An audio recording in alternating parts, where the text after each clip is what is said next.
Hey, ich bin Emma und ich nehme euch mit auf einen analogen Fotowalk quer durch Berlin, gemeinsam mit Fotomaya und Fotografiska.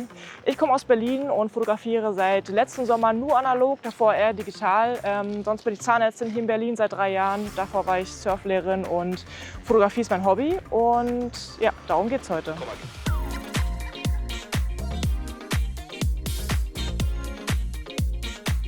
Wir treffen uns im Herzen Berlins in Mitte im Fotografiska 14 Uhr, trinken eine Limo, dann bekommst du deinen C41-Film und wir haben die Chance, Inspiration zu sammeln auf einer exklusiven Führung. Dann ziehen wir gemeinsam los, lass dich überraschen, welche Route wir nehmen. Ziel ist Fotomaya.